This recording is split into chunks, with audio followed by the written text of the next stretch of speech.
Olá pessoal, já estou vendo algumas pessoas entrando aqui na nossa live. Então boa noite vocês que estão chegando. Nós vamos dar um tempinho apenas para que a gente possa iniciar, tá bom? Eu vou fechar a porta aqui, eu esqueci a porta aberta para não entrar nenhum barulho, então vocês vão me ver saindo, mas eu já volto.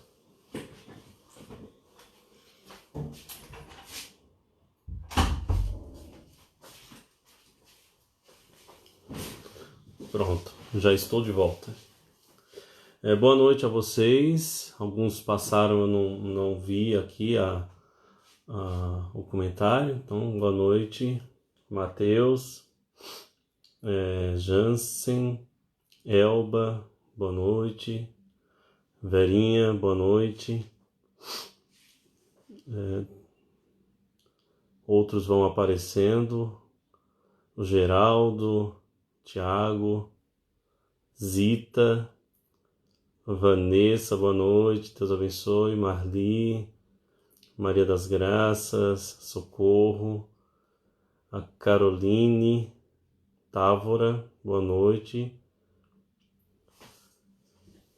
Nós vamos esperar alguns minutinhos para ver se o pessoal vai chegando, né?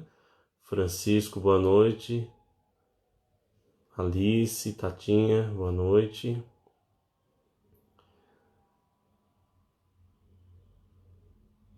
Vamos esperando um pouquinho. A gente que é brasileiro, a gente sempre chega um pouco atrasado, né? Então vamos dar uns 2 minutinhos de tolerância para a gente poder começar então essa nossa primeira aula, tá bom?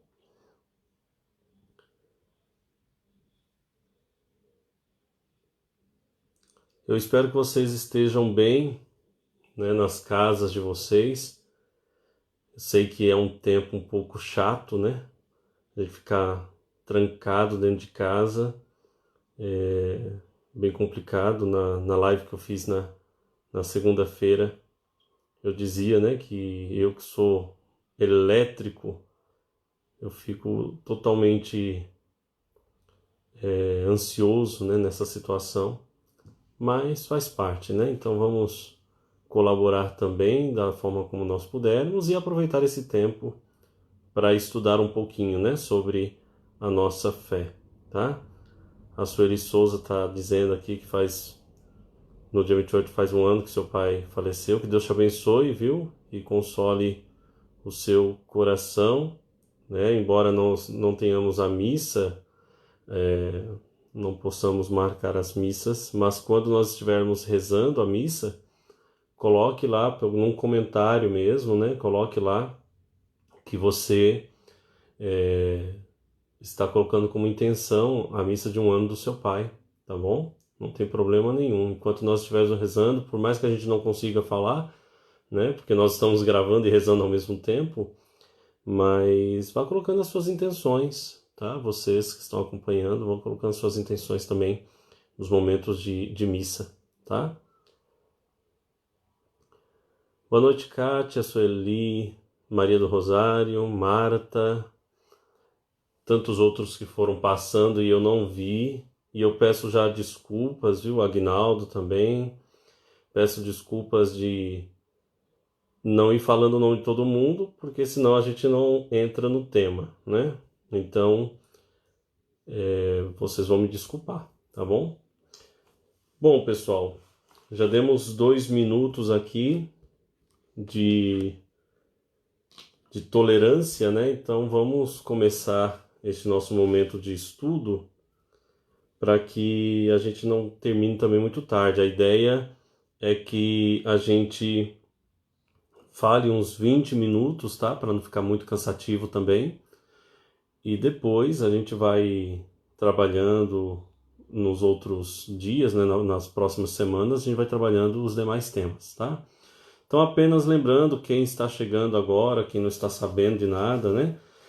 Na segunda-feira eu propus um estudo com todos, né, que quiserem, claro, participar, aqui nossos paroquianos, também amigos, todos aqueles que estão inscritos na página do Facebook aqui da nossa paróquia, né, nós propusemos um estudo da Mariologia, uma vez que a nossa paróquia é dedicada à Nossa Senhora Imaculada Conceição, tá bom? Então, eu passei um pouco já como que nós estamos pensando a estrutura, nós vamos trabalhar um pouco, hoje nós vamos trabalhar a figura no Antigo Testamento, né? E depois nós vamos, a figura de Maria no Antigo Testamento, e depois nós vamos trabalhar no Novo Testamento, os padres da Igreja, os dogmas marianos, tá bom?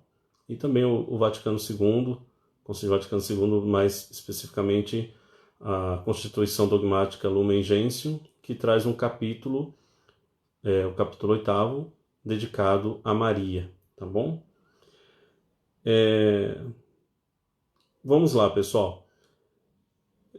Primeiro, falar de figuras marianas no Antigo Testamento. Veja, no Antigo Testamento, se nós olharmos apenas o Antigo Testamento, claro, nós não vamos encontrar Maria, né, citada como dentro de uma profecia de maneira muito clara, tá?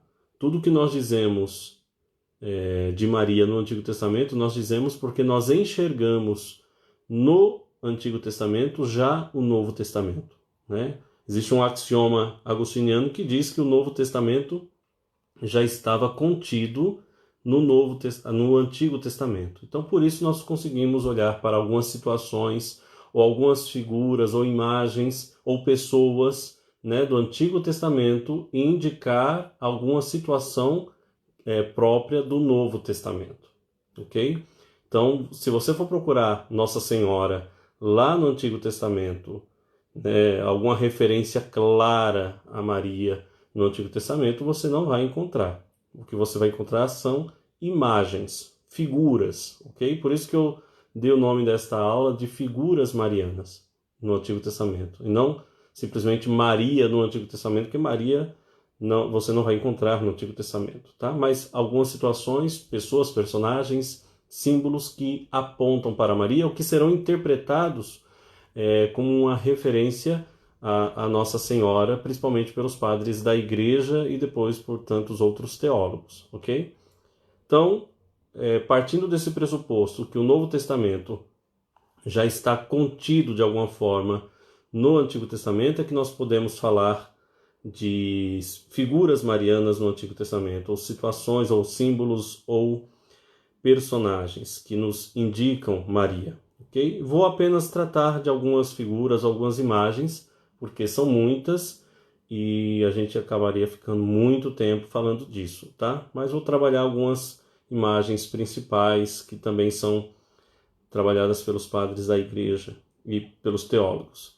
Talvez a grande primeira figura, mas aí é uma figura antitética da pessoa de Maria, é a pessoa de Eva, né? Nós vamos ver isso daqui a pouco. Eva é a mãe dos viventes, é a primeira mulher, é a esposa de Adão, é aquela que vai dar ouvidos à tentação da serpente em vez de obedecer à voz do Criador, né? E mais para frente, a pessoa de Maria vai ser colocada, né, numa relação antitética com relação a Eva, para mostrar que por Eva nos vem a morte, por Maria nos vem a vida, né? Então, pela desobediência de Eva, a morte nos alcança, pela obediência de Maria, a vida nos alcança através de Jesus, tá? Mas isso a gente vai ver daqui a pouco. Antes disso, eu quero trabalhar um texto com vocês que vai ser resgatado também lá no Evangelho de Mateus, né? O Evangelho de Mateus vai citar um texto do profeta Isaías, lá em Mateus 1:23. Em Mateus 1:23 vai dizer: Eis que a Virgem conceberá e dará à luz um filho, e o seu nome será Emanuel. Então, eis que a virgem conceberá e dará à luz um filho, e o seu nome será Emanuel. Mateus está citando um trecho do capítulo 7 do profeta Isaías, capítulo 7, versículo 14. Quem tiver Bíblia aí em mãos, você pode pegar Isaías capítulo 7, versículo 14, que você vai encontrar esse texto, né? A questão, na verdade, pode ser que você encontre um pouquinho diferente, e eu já vou dizer por quê. Mateus, quando vai citar Isaías, tem em mãos uma tradução grega, uma tradução muito utilizada nos primórdios do cristianismo, é a chamada tradução dos 70, né?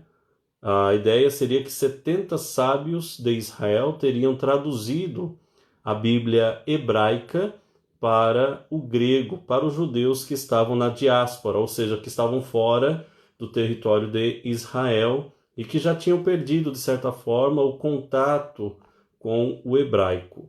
Apenas para vocês terem ideia, isso aqui seria a tradução dos 70, também conhecida como Septuaginta, ok?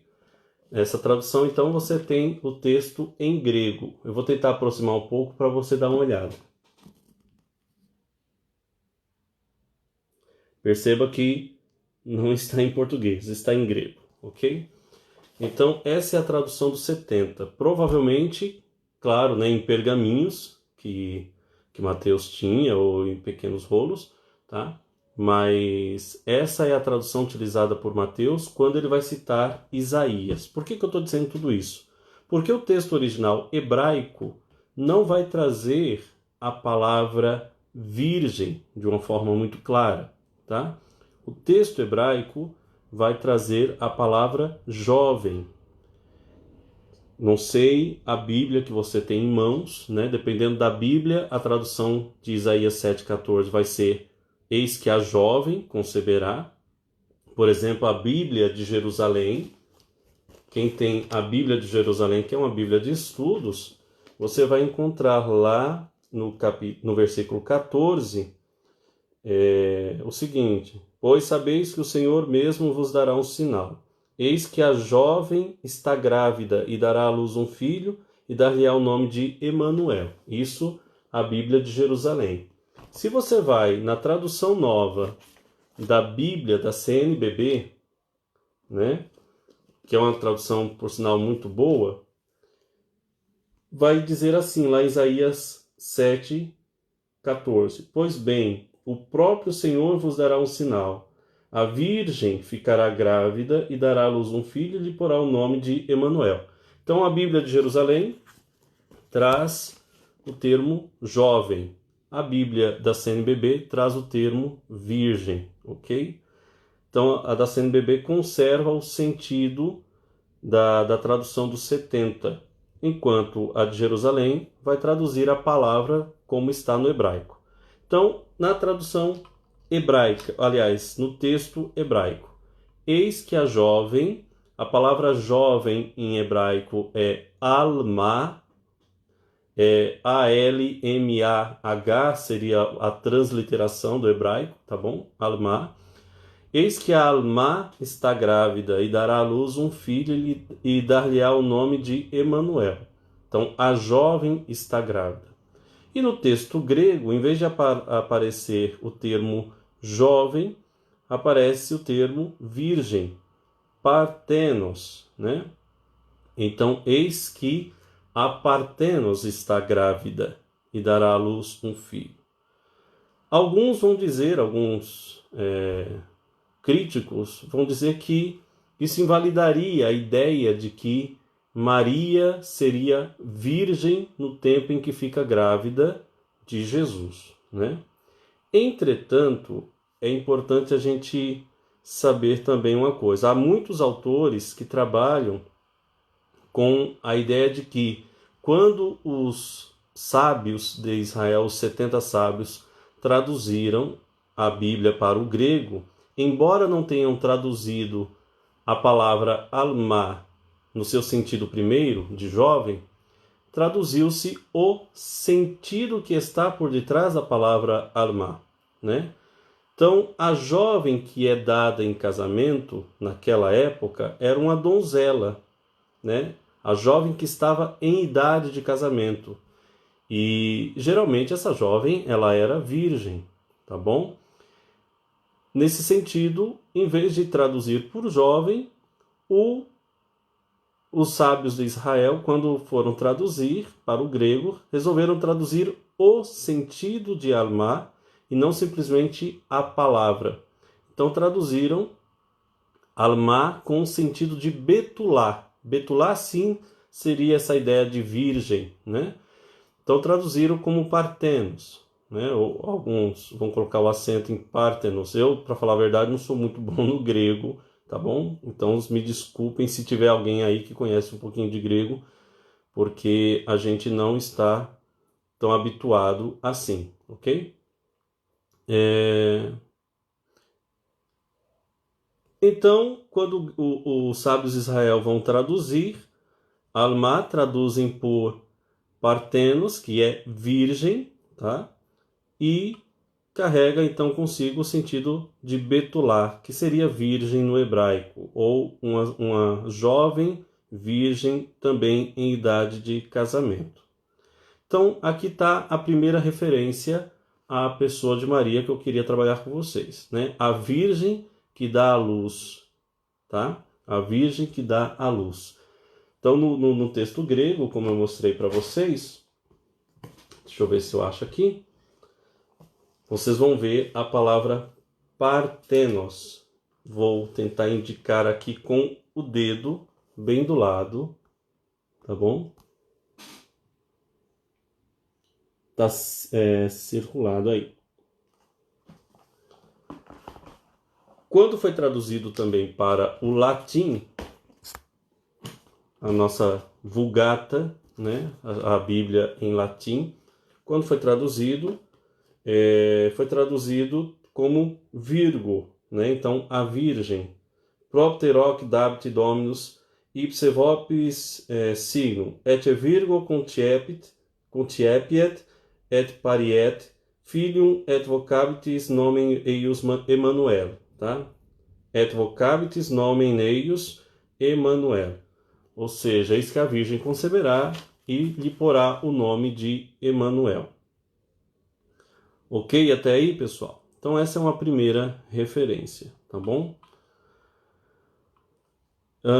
Depois nós temos o texto de Miqueias, capítulo 5, versículos de 1 a 4, que vai dizer o seguinte: E tu, Belém, Éfrata, pequena entre os clãs de Judá, de ti sairá para mim aquele que governará Israel. Suas origens são de tempos antigos, de dias imemoráveis.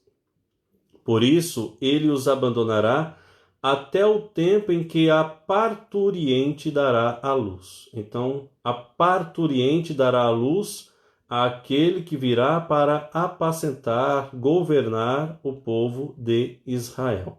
Ok? Então, aqui nós temos também uma imagem que aponta, quando nós identificamos este governador de Israel como o Cristo, o chefe de Israel, como o Cristo, esta parturiente nos aponta para Maria, tá bom? Ainda, nós temos Jeremias 31, 22. Até quando irás de cá para lá, filha rebelde? Porque o Senhor cria algo de novo na terra, a mulher corteja o seu marido. Essa filha rebelde seria o povo infiel, ok? E a mulher que corteja o marido seria o povo fiel. Então aqui nós temos uma figura tanto de Maria, que aceita, né, a oferta de Deus para ser a mãe do seu filho, como também nós teríamos uma imagem da própria igreja, que é a igreja chamada de a esposa de Cristo, tá bom? Depois, nós temos o texto de Ezequiel 44, de 1 a 2, que diz o seguinte: Conduzi-me então para o pórtico exterior do santuário que dava para o oriente, o qual estava fechado.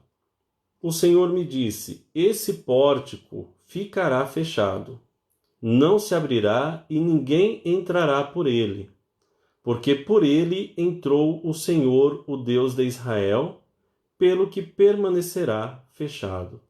Alguns padres da igreja, vão interpretar este pórtico fechado como a virgindade perpétua de Maria, ok? Alguém está pedindo a citação de Miqueias. Miqueias, capítulo 5, versículos de 1 a 4, onde vai trabalhar a ideia da parturiente que dará a luz, ok? Depois, Jeremias 31, 22 e Ezequiel 44, de 1 a 2. Além dessas figuras que nós encontramos essas figuras femininas, que nós encontramos nos profetas, nós temos também a amada e o amado de Cântico dos Cânticos, que às vezes será interpretado também a amada como sendo Maria, ao mesmo tempo a amada como sendo a igreja, Tudo vai depender muito do padre e da igreja que vai fazer a interpretação, e às vezes quer significar a mesma coisa, porque Maria também é figura da igreja, tá bom? Isso a gente vai ver um pouquinho mais para frente. Mas temos ainda algumas outras imagens e símbolos que serão interpretados como que uma alusão a Maria, tá bom? Vamos lá a alguns outros símbolos. Por exemplo, a Arca de Noé. Mas o que tem a ver a Arca de Noé com Maria, Aí nós temos que trabalhar a questão simbólica, ok? O símbolo da arca diz respeito ao fato de ela ter saído totalmente salva e incólume do dilúvio. Esta figura serve para fazer referência também a Maria como a toda santa, a sem mancha. Então a Arca de Noé ela sai sem defeito algum do dilúvio.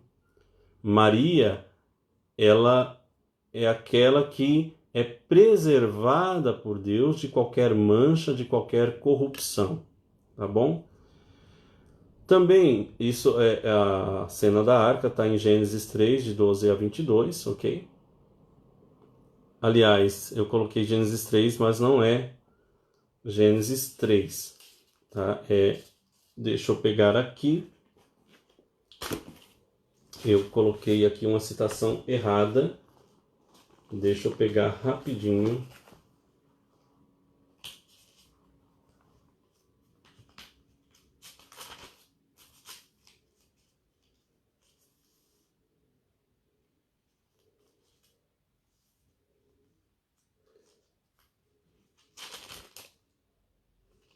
Muito bem, isso. Nós temos, na verdade, o relato do dilúvio em Gênesis 6, versículos 5 até o capítulo 9, tá bom? Então, na verdade, é uma citação errada que eu coloquei aqui. Então, é o relato do Gênesis. Essa aqui é a ideia, tá? Depois, nós temos em Gênesis 28, 12, a figura da escada que liga ao céu, A escada que liga ao céu, que é vista por Jacó. Essa escada que liga aos céus teria esse sentido mariano, digamos assim, porque através de Maria, o céu chega até nós, ou Deus vem até a humanidade. Então Maria é o elo de ligação, entre Deus e a humanidade, tá bom? Também o templo de Deus. Os padres da igreja vão trabalhar muito essa ideia, principalmente quando vão interpretar o relato do nascimento de Jesus, aliás, não do nascimento, mas do anúncio do nascimento de Jesus, quando o anjo Gabriel é enviado a Maria e anuncia que ela vai ser a mãe do Salvador. Ela questiona, mas como que isso vai acontecer, né, se eu não conheço homem algum? E aí vai se dizer o seguinte, o anjo vai dizer, Deus te cobrirá com a tua sombra, o poder do Altíssimo vai te cobrir com sua sombra. A sombra, nesse sentido, quer manifestar a presença de Deus, a Shekinah de Deus. E o templo de Israel é o lugar onde habita a Shekinah de Deus, a presença gloriosa de Deus. Maria, então, ela é vista como que o templo de Deus, né? Porque nela habitou o próprio Deus, né? Jesus, nós temos que lembrar sempre isso, Jesus é Deus, Jesus é a segunda pessoa da Santíssima Trindade, tá bom? Então, este é um símbolo também que vai ser reservado também à pessoa de Maria, tá? Também a pomba sem mancha, conforme Cântico dos Cânticos, capítulo 6, versículo 8. A pomba sem mancha, tá? A casa construída pela sabedoria, conforme Provérbios 9, versículo 1. Maria é casa, é a mesma ideia do templo, né, onde habita Deus. É criada por Deus e nela Deus habita. A vara de Arão, que é a única a florescer, está lá em Números 17, de 16 a 26. Mais uma vez eu digo, pessoal, não vai procurar Maria, referência ao nome Maria nestes textos, que vocês não vão encontrar. São símbolos, ok? São símbolos, são imagens. A figura de Esther, né? Aquela que intercede pelo povo, tá bom? E aí você tem que pegar o livro de Esther. Também a figura de Raquel, que ganha o coração de Jacó, assim como Maria ganha o coração de Deus. Nós temos alguns padres da igreja, principalmente do finalzinho da era patrística, que terão homilias mariológicas muito bonitas, e nessas homilias mariológicas é que eles vão fazer estas comparações, tá bom?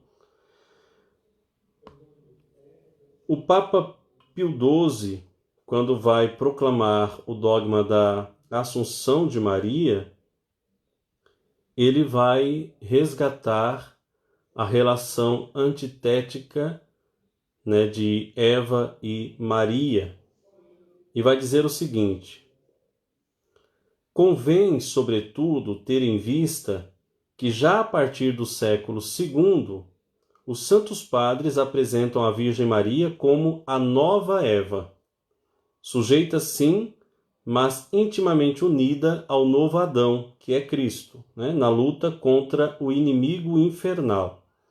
E essa luta, como já se indicava no proto-evangelho, o proto-evangelho que o Papa Pio XII está indicando aqui, na verdade é o trecho de Gênesis, tá? Então aquela situação de Gênesis do homem e mulher que é colocado na situação de jardim, né? E depois eles acabam comendo da árvore proibida, né? Expulsos do jardim. Então esse seria o proto-evangelho. Então, e essa luta, como já se indicava no proto-evangelho, acabaria com a vitória completa sobre o pecado e sobre a morte, que sempre se encontram unidas nos escritos do apóstolo das gentes ou dos povos. Ele está fazendo uma referência ao apóstolo Paulo. Assim como a ressurreição gloriosa de Cristo constituiu parte essencial e último troféu desta vitória, assim também a vitória de Maria Santíssima, comum com a do seu filho, devia terminar pela glorificação do seu corpo virginal. Então, apenas para mostrar essa relação antitética já considerada pelo Papa Pio XII quando vai promulgar o dogma da Assunção. Depois a gente vai ver isso mais para frente. Eu gostaria de voltar, na verdade, a essa relação Eva e Maria, no pensamento dos padres da igreja. Eu vou citar alguns padres da igreja para vocês verem esta relação antitética, tá bom? Deixa eu só pegar aqui.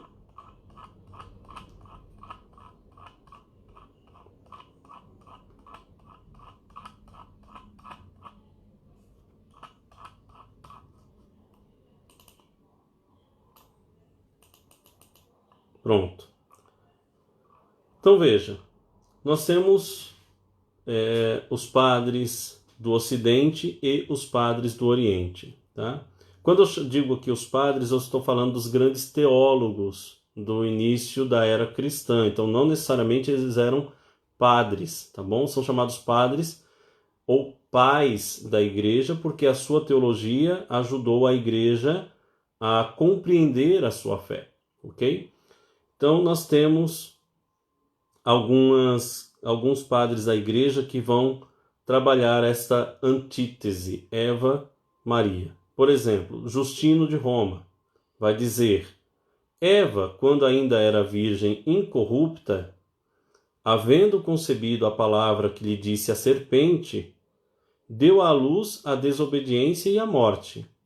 Mas a Virgem Maria concebeu fé e alegria quando o anjo Gabriel lhe deu a boa notícia de que o Espírito do Senhor viria sobre ela. Olha que coisa interessante que diz Justino, né?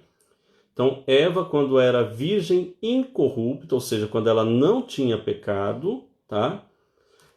Concebeu a palavra que lhe disse a serpente. Eva não tinha pecado. A serpente veio e a tentou. Quando a serpente a tenta, ela concebe, então, a palavra que lhe disse a serpente. Por isso, Eva vai dar à luz a desobediência.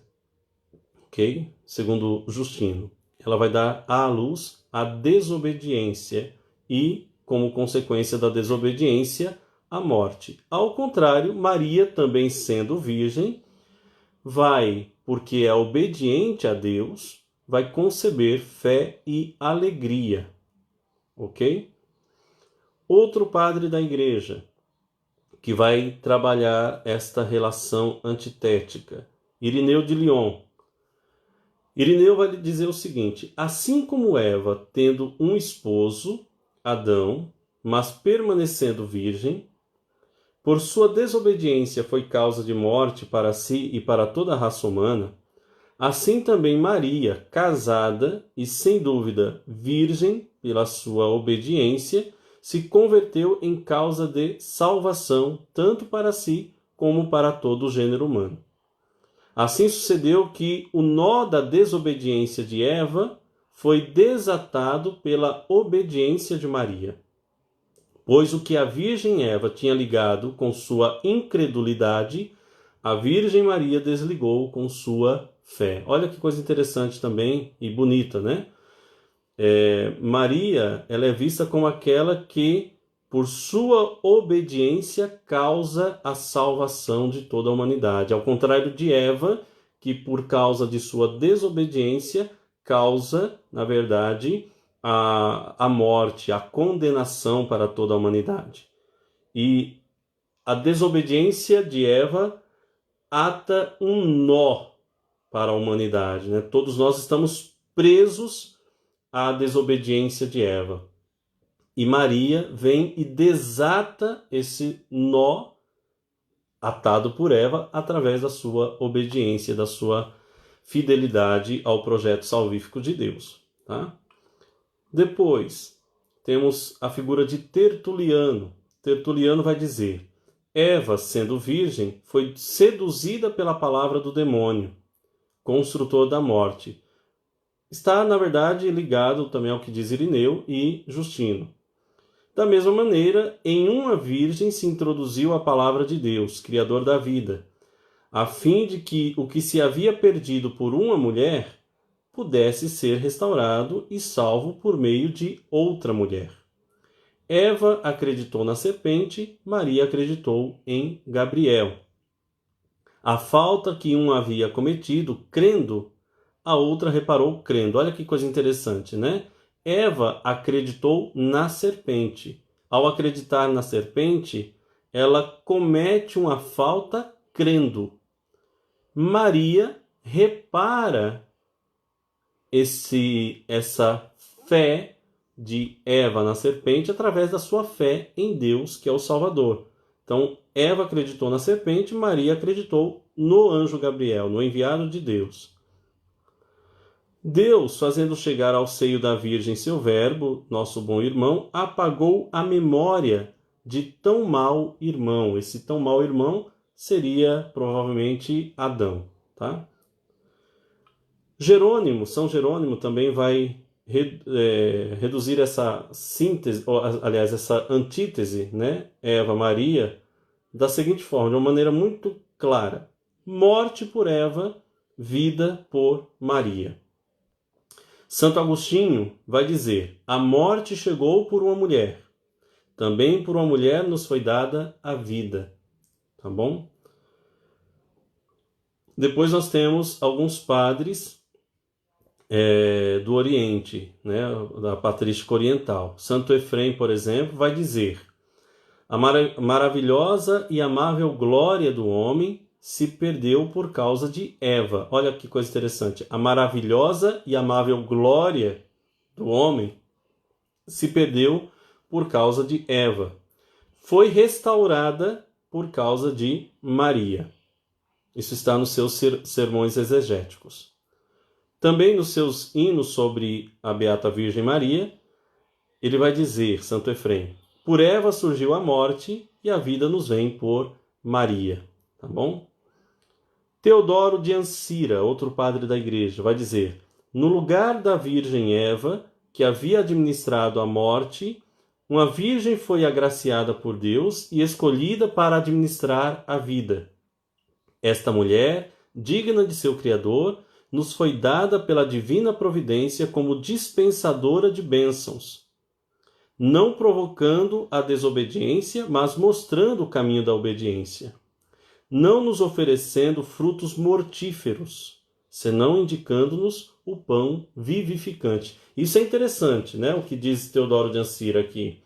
Não nos oferecendo frutos mortíferos, como fez Eva a Adão, né? Que ofereceu a Adão o fruto da árvore, mas nos oferecendo o pão vivificante. Maria é aquela que nos aponta para o Cristo. Maria nos oferece o pão da vida. É isso que Teodoro de Ancira está falando, tá bom? E por último, claro, nós temos vários e vários outros padres da igreja, mas temos também aqui a figura de João Damasceno, que tem algumas homilias mariológicas muito interessantes, né? João Damasceno vai dizer: querida filha digna de Deus, formosura da natureza humana, reparação de nossa primeira mãe, Eva, porque por ti foi novamente elevada a que havia caído, querida filha, a mais consagrada esplendor das mulheres. É uma espécie de uma prece, de um louvor que João Damasceno faz a Maria, e é interessante, né, que João Damasceno diz que por Maria, a primeira Eva, aquela que tinha caído, foi novamente elevada. É interessante essa questão. Porque, ainda que a primeira Eva tenha ofendido e por ela entrou a morte, tendo servido a serpente... Aliás, deixa eu reler aqui, tá? Porque, ainda que a primeira Eva tenha ofendido e por ela entrou a morte, tendo servido a serpente contra nosso primeiro pai, Adão, Maria, por sua vez, em total submissão à vontade de Deus, enganou a serpente enganadora. Interessante isso, né? Maria enganou a serpente enganadora. É interessante a gente apenas frisar uma coisa, minha gente. Por mais que os santos padres reconheçam que Maria tem um papel fundamental e ativo na história da salvação, nós não podemos, e nem eles fazem isso, tá? Nós não podemos colocar Maria acima do seu filho, tá? Nós não podemos colocar Maria acima do seu filho.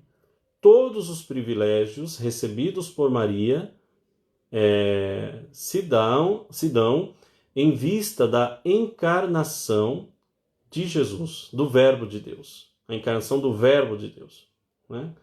Se dão em vista do Cristo. Então, tudo o que acontece em Maria, todas as graças dadas por Deus a Maria, todos os privilégios, são dados em vista da encarnação do Verbo.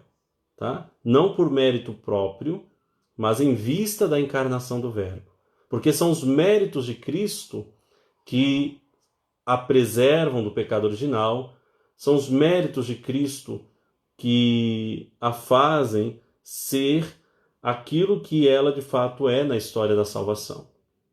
Entendeu? Então, a relação aqui é um pouco contrária, entendeu? O Padre Zezinho tem uma música que é bem interessante, que diz, né, o povo te chama de Nossa Senhora por causa de Nosso Senhor, ou seja, o Cristo é a referência, mas Maria, quando diz sim ao anúncio do anjo, né, diz o seu faça-se, ela automaticamente colabora com a história da salvação. Ela colabora com o projeto salvífico de Deus ao se abrir a este projeto salvífico, né? E ao aceitar que se faça nela a vontade de Deus. Entenderam? Então, tudo que nós dizemos de Maria, nós dizemos em vista do Cristo. O Cristo é a nossa referência principal. Mas, claro, consideramos que Maria tem um papel fundamental nessa situação, tá? Então, o que os padres da igreja estão fazendo aqui é reconhecendo que o faça-se de Maria é o que permite que o Salvador da humanidade venha ao nosso encontro. Ok? Pessoal, é isso nessa primeira nossa aula, tá bom? É uma aula, é uma partilha, na verdade. Eu espero que a gente possa se encontrar na próxima quarta-feira para darmos continuidade. Na próxima quarta-feira nós vamos entrar nos evangelhos sinóticos. Mateus, Marcos e Lucas. Alguém está me perguntando, né? Boa noite, Padre David. Onde podemos encontrar estes livros, né? Olha, eu não vou indicar os livros dos Santos Padres assim num primeiro momento. Eu vou indicar, na verdade, este livro, Mariologia, né, do José Cristo Rey García Paredes, né? É uma tradução que é da editora Ave Maria. E vou indicar também este livro, que eu já tinha falado semana passada, Maria, Toda de Deus e Tão Humana, do Afonso Murad, tá bom? Se alguém quiser conhecer, no caso, a patrística em si, claro, nós temos a coleção patrística da Paulus, em português, que é o que está mais próximo, por exemplo, Santo Irineu de Lyon, né, no Tratado contra as Heresias, nós temos. A coleção patrística da Paulus eu vou mostrar para vocês, tá bom? É aquela verdinha que está ali em cima, tá vendo? Essa coleção verdinha é a chamada coleção patrística da Paulus. Aí nós temos o pensamento dos primeiros grandes teólogos da igreja. Ela não está completa ainda, né? Aos poucos a Paulus vai fazendo a tradução do latim para o português ou do grego para o português, tá bom? E é a nossa referência em língua portuguesa. Existe muita coisa em francês, em italiano, né? em inglês, em espanhol também. Eu tenho algumas coisas em espanhol, mas se você, por exemplo, tiver a curiosidade, né, e comprar este livro aqui, e eu não estou ganhando nada para fazer esse merchan, né, mas é porque o livro realmente é bem interessante, e vocês vão encontrar essas referências dos santos padres, tá bom? Dos padres da igreja. Então é bem interessante, vale muito a pena, ok?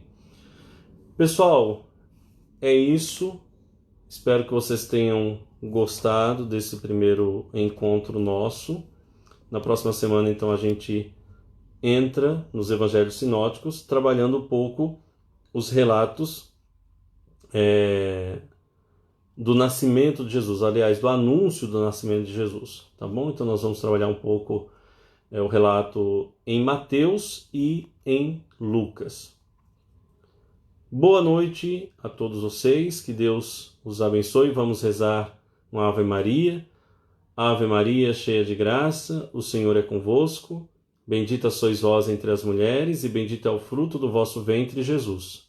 Santa Maria, Mãe de Deus, rogai por nós, pecadores, agora e na hora de nossa morte. Amém. Que o Senhor Todo-Poderoso abençoe cada um de vocês. Ele que é Pai, Filho e Espírito Santo. Amém.